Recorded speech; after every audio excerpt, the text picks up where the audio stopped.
بسم اللہ الرحمن الرحیم الحمدللہ رب العالمین والصلاة والسلام علی خاتم النبیین والمرسلین رب اشرح لی صدری ویسر لی امری واحلل عقدۃ من لسانی یفقہوا قولی۔ ناظرین، ویورز، ہم پھر ایک بار آپ کے سامنے حاضر ہوئے ہیں اپنے عنوان کو لے کر، جو پچھلی مرتبہ ہم نے چھوڑا تھا، ہمارے نکاح کیسے ہو۔ اور اس میں پچھلی مرتبہ کچھ باتیں جو اہم میں نے ڈسکس کی تھی، آپ کے سامنے رکھی تھی، ان میں سب سے اہم پوائنٹ تھے وہ 4 کنڈیشن جس کی بنیاد پر ایک نکاح ویلڈ ہوتا ہے۔ پہلا، ولی کا ہونا لڑکی کے لیے۔ دوسرا، ایجاب القبول ہو، لڑکی کو لڑکا پسند ہو، لڑکے کو لڑکی پسند ہو۔ تیسرا ہم نے دیکھا تھا 2 عادل گواہ ہو، ٹھیک ہے، اور چوتھا مہر طے، جس میں سے الحمدللہ گواہوں کا ہم نے مسئلہ دیکھ لیا تھا، ایجاب و قبول کے بارے میں کچھ باتیں آئی تھی۔ اب ولی کے تعلق سے کچھ باتیں ہم دیکھ رہے تھے، جس کے اندر جب ہم رکے تھے تو ہم نے دیکھا تھا کہ ولی کی اجازت کے بغیر کیا گیا نکاح باطل ہے۔ عورت کی ولی نہیں ہو سکتی ہے۔ ولی والد ہو سکتا ہے، والد کی غیر موجودگی میں ولایت جو ہے بھائی ہو سکتا ہے، چچا ہو سکتا ہے، دادا ہو سکتا ہے، ماموں ہو سکتا ہے، نانا ہو سکتا ہے، وقت کا خلیفہ، حاکم، قاضی، یا بہرحال کوئی ذمہ دار انسان ہو سکتا ہے۔ اور پھر جس بات پہ ہم رکے تھے وہ تھی کہ جو نکاح بغیر ولی کے ہوتا ہے، آپ صلی اللہ علیہ وسلم نے فرمایا، اور بڑی ہی خطرناک بات ہے، یاد رکھیے، سوچنے والی بات ہے، کہ وہ عورت زانیہ ہے جو بغیر ولی کے نکاح کرے۔ وہ عورت زانیہ ہے جو بغیر ولی کے نکاح کرے، اور عورت کسی عورت کی ولی نہیں بن سکتی ہے۔ اب دیکھیے، تھوڑا غور کریں، وہ لوگ جو لڑکی کو بھگا کر نکاح کرتے ہیں، وہ لوگ جو لڑکی ساتھ بھاگ کر نکاح کر رہے ہیں، آپ اندازہ لگائیے آپ صلی اللہ علیہ وسلم کیا فرما رہے ہیں۔ آپ کو پتہ ہے اسلام میں اگر کوئی کسی پہ زنا کا الزام لگائے اور ثابت نہ کر پائے تو 80 کوڑے پڑتے ہیں، اور اس کی گواہی کبھی قبول نہیں کی جاتی ہے۔ یہاں سچوں کے سچے، سب سے سچے دنیا میں جو انسان تھے، نبی اکرم صلی اللہ علیہ وسلم فرماتے ہیں وہ عورت زانیہ ہے جس نے ولی کی اجازت کے بغیر نکاح کیا۔ تو میں سمجھتا ہوں کوئی مسلم نوجوان لڑکا اور لڑکی یہ ہمت اور جسارت کبھی نہیں کریں گے کہ کوئی لڑکی اپنے والد کی اجازت کے بغیر نکاح کرے، یا کوئی لڑکا کسی لڑکی کو بھگا کر نکاح کرے، اس لیے کہ لڑکے کو ولی کی ضرورت نہیں ہے، لیکن لڑکی کی تو ضرورت ہے نا نکاح کے لیے۔ تو لہٰذا وہ عمل زنا میں آئیں گا، وہ اولاد ولد الزنا ہوں گی، اس کا بہت برا اثر ہوتا ہے، یاد رکھیے، سماج پر۔ تو لہٰذا اس معاملے میں احتیاط کرے۔ اب بہت سارے لوگ، نہیں ہمیں وہ لڑکی پسند ہے، پھر ہم کیا کریں اگر والد راضی نہیں ہے تو؟ منانے کے علاوہ آپ کے پاس اور کوئی چارہ نہیں، یاد رکھیے۔ اگر نہیں مانتا ہے تو یہ اس کی مرضی۔ ہاں، اگر ولی کفر اختیار کر لے، ولی سراسر کھلا کوئی ایسا کام کرے جس سے نظر آ رہا ہے کہ لڑکی کا اس میں نقصان ہے، تب بھی لڑکی جو ہے وقت کے حاکم، قاضی، خلیفہ کے پاس جائیں گی، کمپلین کریں گی کہ میرا والد ایسا کر رہا ہے، اور وہ اس کی ولایت چھین کر کسی اور کو دیں گا، یاد رکھیے۔ لیکن اپنی مرضی سے نکل جانا، بھاگ جانا، نکاح کر لینا، جو کہ آج کا چلن بن چکا ہے، اور اس کو جیسے کہ آج ایسا ہو رہا ہے کہ جب لوگوں سے سوال ہوتا ہے، یا آپس میں بچے ایک دوسرے سے سوال کرتے ہیں، نوجوان، میں آپ کی شادی ہے یا آپ کی شادی ہوئی، تو دو میں سے ایک سوال ہوتا ہے، کون سی میرج تھی آپ کی؟ ارینج میرج تھی یا لو میرج تھی؟ ارینج میرج مطلب وہ میرج جس میں دونوں خاندان راضی تھے اور شادی ہوئی، اور لو میرج مطلب وہ میرج جس کے اندر آپ نے بھاگ کر شادی کی۔ عموماً ایسا خاص طور سے بھی ہوتا ہے کہ محبت کے بعد شادی ہو، لیکن عموماً یہ ہو رہا ہے کہ لو میرج مطلب سمجھ جائیے، لڑکی کے گھر والے راضی نہیں ہوں گے، لڑکے نے زبردستی کیا ہوگا، پہلے بھاگ گیا ہوگا، پھر والد مجبور ہو گیا ہوگا، پھر اس نے کہا ہوگا ٹھیک ہے دے دیا۔ اس طرح سے بہرحال آج کل ہو رہا ہے، تو یاد رکھیے یہ بہت بری بات ہے، اور یہ درست بھی نہیں ہے۔ ایک چھوٹا سا واقعہ سناتا ہوں۔ ایک چھوٹی سی کہانی آتی ہے۔ کہانی یہ کہ ایک شخص ایک مرتبہ اس نے یہ ارادہ کیا کسی لڑکی کو لے کر بھاگ جاؤں، ارادہ کیا اور اس کے مطابق ایک عمل کیا۔ یہ اس زمانے کی بات ہے جب گھوڑوں کا دور تھا، گاڑیاں نہیں تھی۔ اس نے پلان کیا، اس کے پاس تو گھوڑا نہیں تھا، اور عموماً یہ ایسے قسم کے عاشق خلاشی ہوتے ہیں، بھکاری ہوتے ہیں، پیسہ ویسا تو ہوتا نہیں کچھ۔ تو اس نے کیا کیا، ایک گاڑی ادھار لینے کا، مطلب ایک گھوڑا ادھار لینے کا سوچا۔ وہ ایک استبل میں گیا، اسے کچھ رقم دی اور کہا ایک گھوڑا مجھے دے دیجیے۔ اس استبل والے نے اسے ایک گھوڑا دے دیا۔ گھوڑا دیتے وقت ایک بات کہی کہ یہ گھوڑا جو ہے، اس کی نانی، مطلب وہ گھوڑا نہیں، فیمیل تھی، گھوڑی تھی، اس کی نانی پانی سے ڈر گئی تھی، تو لہٰذا اس کی ماں پانی سے ڈرتی تھی، لہٰذا یہ بھی پانی سے ڈرتی ہے، تو دیکھنا تم اس کو جب لے کر جاؤں گے پانی میں یہ نہیں چلیں گی، ندی نالا آ گیا یہ نہیں چلنے والی۔ اس نے کہا ٹھیک ہے میں ندی نالوں سے دور سے جاؤں گا۔ اس نے وہ گھوڑا لیا، اس لڑکی سے متعین وقت پر دونوں بیٹھے، اب بھاگنے لگے۔ جب بھاگ کر ایک مقام پہ گئے، بہت بچتے ہوئے جانے کے بعد بھی ایک ندی آ گئی، اب وہ گھوڑی پانی میں نہیں جاتی، وہ گھوڑا آگے ہی نہیں بڑھتا۔ یہ آدمی پریشان ہو گیا. اس کے بعد تھوڑی دیر کوشش کرنے کے بعد اس نے لڑکی سے کہا میں تمہیں گھر لے جا کے چھوڑ دینا چاہتا ہوں. لڑکی نے کہا کیا بات ہے, کیوں آپ چھوڑ دینا چاہتے ہیں مجھے, اپنا تو پلان تھا بھاگنے کا. تو کہا بس چھوڑ دیتا ہوں. جب اس نے چھوڑ دیا, اس کے بعد دوستوں کے پاس آیا, دوستوں نے پوچھا کیا بات ہے بھائی, تمہارا تو کل بھاگنے کا پلان تھا, تم تو چلے بھی گئے تھے, واپس کیوں آئے ہو؟ تو لڑکے نے کہا اس گھوڑے سے جس سے میں نے کرائے سے لیا اس نے ایک بات کہی تھی, اس کی نانی گھوڑے پانی سے ڈری تھی تو اس کی ماں پانی سے ڈرتی ہے, تو یہ گھوڑی بھی پانی سے ڈرتی تھی, تو مجھے یہ خیال آیا آج میں اس کی کسی کی بیٹی کو لے کے بھاگوں گا, کل میری بیٹی بھاگ کر جائیں گی, پھر اس کی بیٹی بھاگ کر جائیں گی. اس بات میں بڑی احتیاط کرے, نکاح بڑی اہم بات ہے. اور میں ایک بات کہتا ہوں ان لڑکیوں سے جو بغیر ولی کے نکاح کرتی ہے, تھوڑا تو آپ غور کریں, جن والدین نے آپ کو پالا, جن والدین نے آپ کو سنبھالا, جن والدین نے آپ کے لیے سب کچھ قربان کیا, ایک عمر کے ایک مرحلے میں آ کر آپ ان تمام محبتوں کو ایک طرف رکھ کر صرف ایک لڑکی کی جو 2 دن اور 4 دن پہلے آپ سے ملا, اس کے لیے پورے خاندان اور گھر کی اور بہن بھائیوں کی سب کی محبت کو آپ لانگ دیتے ہیں, تو یہ آپ کی محبت سچی کبھی نہیں ہو سکتی. یاد رکھیے, سچی محبت تو وہ تھی جو آپ کے والدین نے آپ کو دی, اور آپ کو ان سے ہونا چاہیے جنہوں نے سب کچھ کیا آپ کے لیے, ان کو آپ چھوڑ کے جا رہے ہیں. تو بہرحال یہ نکاح درست نہیں ہے, یہ نکاح ویلڈ بھی نہیں اسلامک پوائنٹ آف ویو سے, اور یہ بہت سنگین جرم بھی ہے, یاد رکھیے. تو بہرحال نوجوان میری اس نصیحت کو ضرور یاد رکھے, کبھی بھاگ کر نکاح نہ کرے. آپ کو لگتا ہے واقعی میں جینوین لڑکی ہے, بہت اچھی بچی ہے, جینوین لڑکا ہے, بہت اچھا لڑکا ہے, سوٹیبل ہے, آپ کے لائق ہے, اچھا ہے, آپ کو سب کچھ ہے, اس لائق آپ سمجھتے, تو بہرحال والدین سے بات کیجیے, راضی کیجیے, منائیے, لیکن یہ سٹیپ کبھی نہ لے جس میں اللہ کے رسول اس عورت کو زانیہ کہہ رہے ہیں. میں سمجھتا ہوں اس سے بڑی کوئی بری بات جو ایک عورت کے لیے نہیں ہو سکتی, اس کو زناکار کہا جائے. اور جب نبی اکرم صلی اللہ علیہ وسلم کہہ رہے ہیں تو ہمیں کوئی شک نہیں اس بات کو ماننے میں, ٹھیک ہے. تو بہرحال ولی کی بہت امپورٹنس ہے. اب ایک بات یہاں ولی کو بھی سمجھنا چاہیے, سرپرستوں کو, والد کو بھی تاکید کروں گا, جبرن اپنی بچی کا اس کی مرضی کے بغیر نکاح نہ کرے.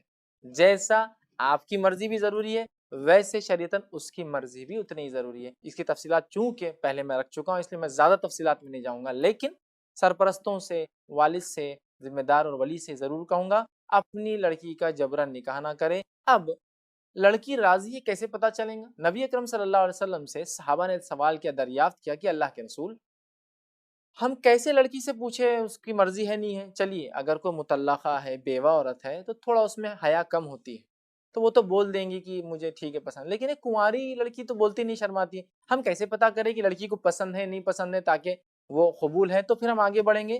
تو نبی اکرم صلی اللہ علیہ وسلم بڑی پیاری بات کہی. حدیث کے الفاظ اس طرح سے ہیں, ابو ہریرہ رضی اللہ عنہ اس حدیث کے راوی ہیں, اور آپ فرماتے اور کہتے ہیں, یہ صحیح بخاری کی روایت, آپ نے فرمایا کہا, حدیث کے الفاظ دیکھیں اس طرح سے, صحابی نے کہا اللہ کے رسول بیوہ اور مطلقہ بہرحال ان کی بات سمجھ میں آتی ہے, لیکن کنواری لڑکی کے تعلق سے کیسے پتہ کرے کہ وہ جو ہے اس کی ہاں ہے؟ تو آپ نے فرمایا بیوہ اور مطلقہ سے سوال کرو, اور وہ ہاں یا نہ کہیں گی اس کا سنو, اور کنواری لڑکی کی خاموشی ہاں ہے, کنواری لڑکیوں کی خاموشی ہاں ہے, چونکہ کنواری لڑکیوں میں حیا زیادہ ہوتی ہے.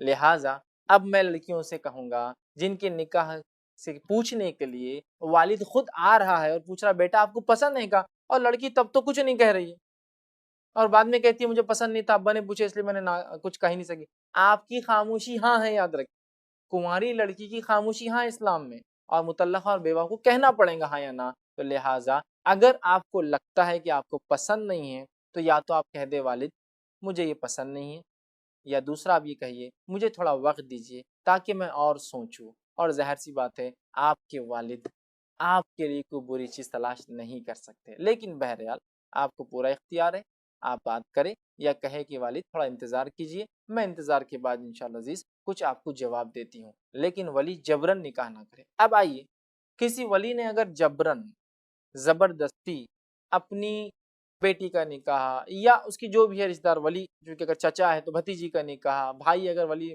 والد و چچا نہیں تو بہرحال کر دیا, تو کیا ہوگا؟ تو یاد رکھیے اگر کسی لڑکی کا نکاح بغیر اجازت کے اس کے کیا جائے یہ بھی درست نہیں ہے, چونکہ ظاہر سی بات ہے لڑکی کو قبول ہی نہیں تھا. نبی اکرم صلی اللہ علیہ وسلم کے زمانے میں ایک خاتون آپ صلی اللہ علیہ وسلم کی خدمت میں حاضر ہوئی, اور اس نے ایک شکایت کی کہ جو ہے حضرت خنسا رضی اللہ عنہ یہ نبی اکرم صلی اللہ علیہ وسلم کی خدمت میں آئی, اور یہ روایت صحیح بخاری کی ہے, اور آ کر کہ اللہ کے رسول صلی اللہ علیہ وسلم میرے والد نے میرا نکاح بغیر میری اجازت کر دیا, حالانکہ یہ بیوہ تھی، یاد رکھیے، کنواری بھی نہیں تھی، میری اجازت کے بغیر کر دیا۔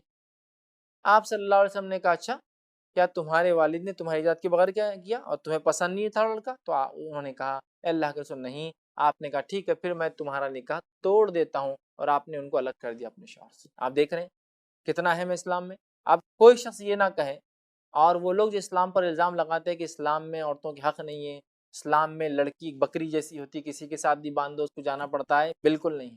یہاں دیکھیے کیسے حق ہے کہ لڑکی کو لڑکا پسند نہیں ہے، میرج کے بعد اس نے آگے کمپلین کی اور آپ صلی اللہ علیہ وسلم نے ان کو جو ہے الگ کر دیا۔ اسی قسم کی ایک اور روایت ہے جس میں خاتون آئی لیکن اس میں طلاق نہیں ہوئی۔ ایک خاتون آئی آ کر کہا اللہ کے رسول صلی اللہ علیہ وسلم میرے والد نے جو ہے میری مرضی کے بغیر جو ہے نکاح کر دیا۔ نبی اکرم صلی اللہ علیہ وسلم نے فرمایا کہ ٹھیک ہے پھر میں تیرا نکاح توڑ دیتا ہوں، لیکن انہوں نے کہا اللہ کے رسول اب مجھے وہ شخص پسند آنے لگا ہے، اچھا لگنے لگا ہے۔ تو آپ نے کہا ٹھیک ہے پھر اسے کنٹینیو کرو، ٹھیک ہے۔ تو اس سے پتہ چلا چاہے تو کنٹینیو کر سکتی، لیکن اگر چاہے تو وہ قاضی کے پاس، حاکم کے پاس جا سکتی ہے اور اپنا نکاح جو ہے آسانی سے جو ہے وہ توڑوا سکتی ہے۔ تو لہٰذا ولی کی اجازت بھی ضروری ہے، لیکن وہیں لڑکی اور لڑکے کی اجازت۔ میں نے ویسے لڑکی کے تعلق سے زیادہ بات اس لیے کی کہ عموماً لڑکی سے بغیر پوچھے لوگ نکاح کر دیتے ہیں، لڑکے الحمدللہ ویسے بتا دیتے ہیں، ان میں حیا شرم ویسی نہیں ہوتی ہے بہرحال، تو لہٰذا اس لیے خواتین، لیکن کوئی لڑکے کا نکاح بھی بغیر اجازت کے نہیں کر سکتا ہے۔ انشاءاللہ عزیز یہ ایک چھوٹے سے بریک کا ٹائم ہے، ہم ناظرین ویور سے ایک چھوٹا بریک لیں گے، پھر ملیں گے آپ سے بریک کے بعد۔ السلام علیکم ورحمۃ اللہ وبرکاتہ۔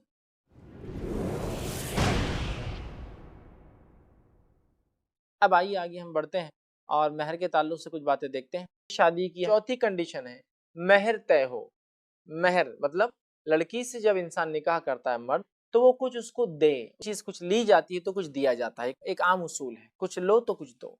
اسلام بھی یہ کہتا ہے کچھ لے رہے ہو تو کچھ دو اس کے بدلے، لیکن یقیناً اس کا مطلب یہ نہیں ہے کہ کوئی لڑکی کو خرید رہا ہے، لیکن ایک فطری چیز ہے، کچھ تحفے تحائف کچھ دو اس کو، تم اس سے نکاح کر رہے ہو، اس کو اپنے نکاح میں لے رہے ہو تو کچھ دینا چاہیے۔ یہ قسم کی مدد ہے، یہ قسم کی اس سے الفت محبت پیدا ہوتی ہے اور یہ دینا ضروری ہے، فرض ہے، یاد رکھیے۔ لیکن ہمارے پاس مہر دینا تو دور، اللہ رحم کرے، ہم لوگ جہیز کی شکل میں ایک نئی لعنت ہم نے لا لی ہے اور ہم لوگوں سے کھا رہے ہیں۔ مطلب لڑکی بھی دو، پلنگ بستر بھی دو، مال دولت بھی دو، گاڑی بھی دو، جس گھر میں تم لڑکی کو رکھو گے اس کا فرنیچر بستر پلنگ وہ بھی بیچارہ جو ہے اس کا باپ دیتا ہے۔ بہت تعجب کی بات ہے، یاد رکھیں، بہت تعجب کی بات ہے۔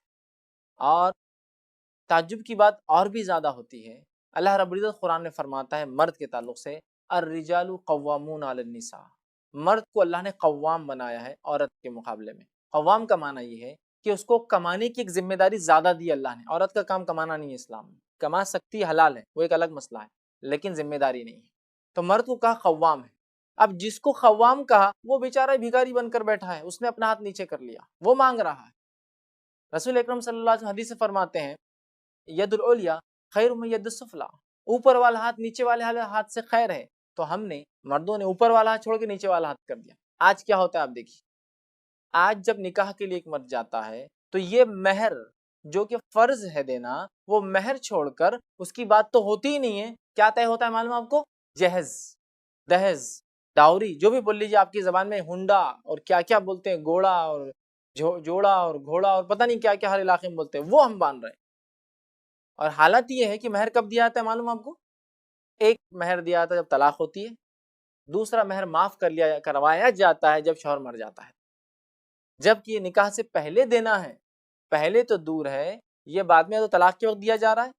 ایک آپ کو واقعہ سناتا ہوں، ایک سچا واقعہ ہے کہ ایک صاحب نے اپنے بیٹے کا رشتہ ایک گھر میں طے کیا، طے کرنے کے بعد نکاح سے 8 دن پہلے وہاں گئے، جانے کے بعد اس گھر والوں سے کہا لڑکی کے ہم مہر دینا چاہتے کیش میں۔ کیا کہا؟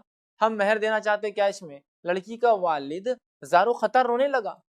لڑکے کے والد نے کہا میں نے تو آپ سے کچھ مانگا نہیں، میں تو آپ کو کہہ رہا ہوں کہ میں مہر دینا چاہتا ہوں۔ تو لڑکی کے والد نے کیا جواب دیا معلوم؟ اس کو علم نہیں تھا، کہا کہ کیا تم شادی سے پہلے طلاق دے رہے ہو بچی کو؟ چونکہ ہمارے سماج میں مہر طلاق کے وقت دیا جاتا ہے، نکاح کے وقت کہاں دیا جاتا ہے؟ جب نکاح ہو گیا، نہیں جم رہی ہے، لڑکی الگ ہونا چاہتی ہے تو مہر دیا جاتا ہے۔ تو وہ بیچارہ رونے لگا، اس کو لگا کہ مہر تو طلاق کے وقت دیا جاتا ہے، کہ ہیلپ کے طور پر، وہ طلاق کے وقت ہی، وہ شادی کے وقت ہے، میرج کے وقت ہے، وہ ڈیورس کے وقت نہیں ہے۔ تو وہ رونے لگا بیچارہ، دیکھیے حالت تو یہ ہوگی۔ تو آج مہر دینا چھوڑ کر جہیز کی لعنت ہم دیکھ رہے ہیں، نوجوان لے رہے ہیں۔ اور افسوس کی بات ہے، شرم کی بات ہے، یہ جہیز یاد رکھے کئی بچوں کے نکاح نہ ہونے کی وجہ ہے، یہ جہیز کئی بچوں کی خودکشی کی وجہ ہے، یہ جہیز کئی اچھے خاصے گھرانوں کے دیوالیہ نکلنے کی وجہ ہے، اس لیے کہ وہ باپ جس کو 2-4 بیٹیاں ہو جائے اللہ اس پر رحم کرے، وہ تو ٹوٹ جاتا ہے، اس کا دیوالیہ نکل جاتا ہے، سب کچھ بیچ کر بھی ان کا نکاح نہیں کر پاتا ہے۔ سمجھ رہا ہے بات کو؟ حالانکہ ایسے والدین کے لیے نبی اکرم صلی اللہ علیہ وسلم کی حدیث ہمیشہ سامنے رہنی چاہیے، جس میں آپ نے فرمایا اللہ رب العزت جس کو لڑکیوں سے آزمائے اور وہ آدمی اس پر صبر کرے، ان بچیوں کو تعلیم تربیت اور نکاح کر دے، یہ بچیاں انشاءاللہ عزیز آنکھ سے ڈھال بن جائیں گی اس کے لیے انشاءاللہ بہرحال۔ لیکن نوجوانوں کو آج سمجھنے کی ضرورت، نوجوانوں کو مطلب ہمیں مردوں کو مہر دینا ہے، یاد رکھیے ہمیں لڑکی سے کچھ لینا نہیں، یاد رکھیے یہ الگ بات ہے۔ لڑکی کا والد خوشی سے کچھ دینا چاہے تو تحفے تحائف تو کسی سے بھی لیے جا سکتے ہیں، لیکن میں ہرگز یہ نہیں کہہ رہا ہوں آپ جہیز کا نام آپ تحفہ بول کے ایک نئے طریقے سے جہیز دینا شروع کر دیں، ورنہ پتہ چل گیا اپنے کو پتہ چل گیا کہ تحفہ لے سکتے تو بولے اب پہلے ایک گاڑی چاہیے تھی، گھر چاہیے تھا، فلاں چاہیے تھا، اب جہیز نہیں چاہیے ہم کو، اب تحفے میں گاڑی چاہیے، تحفے میں گھر چاہیے، تحفے میں پلنگ بستر چاہیے۔ نہیں نہیں نہیں، تحفہ مطلب کوئی چیز دے دے کوئی اپنے دل سے، وہ تو کوئی بھی کسی کو دے سکتا ہے، تو ظاہر سی بات ہے سسر بھی داماد کو دے سکتا ہے، لیکن یاد رکھیے جہیز یہ بہت بڑی لعنت ہے، کئی لوگوں کے گھر اس سے اجڑ جا رہے ہیں، اور کئی بچیاں جو ہے، حال ہی میں نے خبر پڑی تھی ایک گھر کی 3 لڑکیوں نے خودکشی کر لی اور ایک لیٹر چھوڑا کہ چونکہ ہمارے والدین سے اتنا جہیز مانگا گیا، ان کے عمل کی میں تائید نہیں کر رہا ہوں، وہ غلط کیا انہوں نے، لیکن کہیں نہ کہیں میں اور آپ اس کے لیے ذمہ دار ہے کہ میرے چونکہ والدین جو ہے زیر بار تھے اور میرا نکاح نہیں ہو رہا تھا، اور ہم 3 بہنیں نکاح کے لائق تھی، ہمیں اپنی والدین کی تکلیف نہیں دیکھی گئی اور تینوں نے اپنے آپ کو پھانسی دے دی، تو یہ جہیز سے بچی، یاد رکھیے جہیز یہ اسلامی طریقہ نہیں ہے، یاد رکھیے۔ اب کچھ لوگ بولتے ہیں جب جہیز کی بات آتی ہے نہیں نہیں نہیں نہیں، جہیز بھی جو ہے سنت ہے، نبی اکرم صلی اللہ علیہ وسلم نے اپنی پیاری بیٹی فاطمہ رضی اللہ عنہا کو جہیز دیا تھا۔ چلیے آئیے تھوڑا سا یہ جہیز فاطمی جس کو بولا جاتا ہے اس کی حقیقت کیا تھوڑی سی رکھ دیتا ہوں، چونکہ بہت سے لوگ یہ لا لیتے ہیں۔ آئیے فاطمہ رضی اللہ عنہا کو جو دیا گیا تھا وہ کیا تھا، اگر وہ جہیز ہے اور اس کو آپ جہیز کہہ رہے ہیں تو میں کہوں گا الحمدللہ ایسا جہیز ہر کسی نے دینا چاہیے۔ وہ کیسا تھا آئیے میں سمجھاتا ہوں آپ کو۔ نبی اکرم صلی اللہ علیہ وسلم کی کفالت میں آپ کے چچا زاد بھائی علی بن ابی طالب، گویا رسول اکرم صلی اللہ علیہ وسلم آپ کے کفیل بھی تھے اور ہونے والے سسر بھی تھے، آپ کے 2 ریلیشن ہو گئے، کفیل بھی تھے آپ۔ جب آپ صلی اللہ علیہ وسلم مدینہ آئے، علی رضی اللہ عنہ بھی جو ہے مدینہ ہجرت کر، اب آپ کے کفیل یہ ہو گئے اللہ کے رسول صلی اللہ علیہ وسلم۔ اب اللہ کے رسول صلی اللہ علیہ وسلم جب رشتہ طے ہوا اپنی بیٹی سے تو فرمایا علی تمہارے گھر میں کیا ہے؟ تو کہا اللہ کے رسول صرف ایک ایک ٹاٹ ہے جس پر سوتا ہوں، کہا اس کے علاوہ؟ تو کہا کچھ نہیں، حتیٰ کہ حضرت علی کے پاس کچھ بھی نہیں تھا۔ تو اللہ کے رسول صلی اللہ علیہ وسلم فرمایا چونکہ آپ دیکھیں سسر کے ساتھ ساتھ کفیل بھی ہے، پہلے کفیل ہے، مطلب آپ صلی اللہ علیہ وسلم کے ماتھے حضرت علی رہتے تھے، آپ ان کے ذمہ دار تھے۔ کہا علی تم کو ایک جنگ کے اندر ایک زیرہ ملی تھی مال غنیمت میں، کیا کیا؟ تو کہا اللہ کے رسول صلی اللہ علیہ وسلم رکھی ہوئی، کہا لاؤ۔ حضرت علی بن ابی طالب رضی اللہ عنہ لے کر آئے، آپ صلی اللہ علیہ وسلم نے اسے بیچ دیا، بولی لگائی کون خریدیں گا؟ ایک شخص نے آیا اس کو خریدا، خریدنے کے بعد نبی اکرم صلی اللہ علیہ وسلم نے اس پیسے کے جو ملے 2 حصے کیے، کہا علی یہ آدھا تم اپنے پاس رکھو تاکہ تم جو ہے شادی کے بعد تمہیں ضرورت پڑیں گی، اور وہ آدھے پیسوں سے اللہ کے رسول صلی اللہ علیہ وسلم نے جو کہ حضرت علی کے ہی پیسے تھے اور آپ کو کچھ سامان دلایا، روایت میں آتا ایک تکیہ جو کہ گھاس کا تھا، ایک جگ اور 2 گلاس اس کے ساتھ تھے، یہ تھا وہ جہیز، ایک تکیہ، ایک جگ اور گلاس، کچھ برتن مطلب ضرورت، حضرت علی کے پاس وہ بھی نہیں تھا، اللہ رحم کرے بہرحال اتنی غربت، اللہ کے رسول نے دلا دی۔ اگر یہ جہیز ہے تو میں نے اس لیے کہا الحمدللہ ایسا جہیز تو ہر مسلمان کو دینا چاہیے کہ سسر گھر آئے داماد کے اور کہے کہ میری بیٹی کو یہ چیزوں کی ضرورت ہے، چلو میں دلا کے لاتا، پیسے تمہارے، خریدی میں کراؤں گا تم کو۔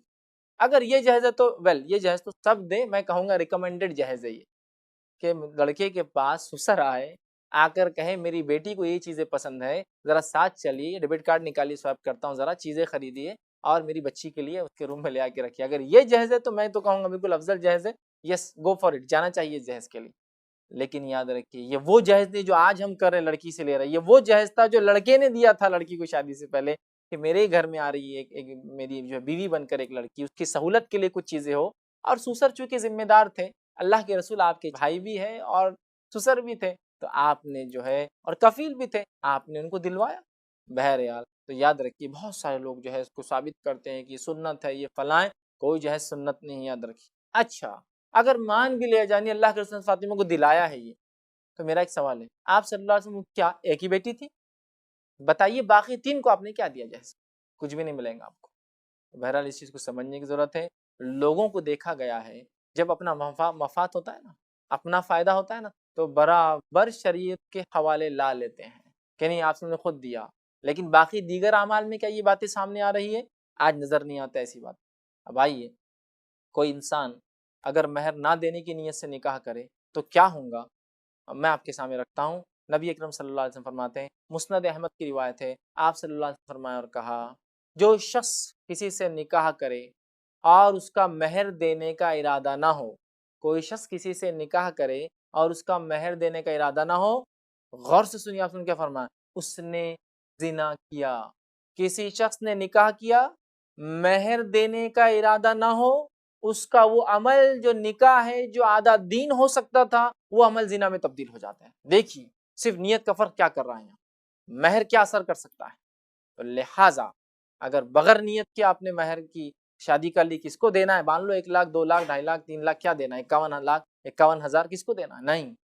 نہیں دینے کی نیت سے آپ نے نکاح کیا تو آپ نے زنا کیا، پھر یاد رکھیے۔ تو لہٰذا بات کو سمجھے، اور جن لوگوں نے اپنی بیوی کا مہر اب تک نہیں دیا ہے فوراً اسے دے دے بھائی میرے، اس لیے کہ روز قیامت آپ اس میں ورنہ ہماری سخت پکڑ ہو سکتی ہے۔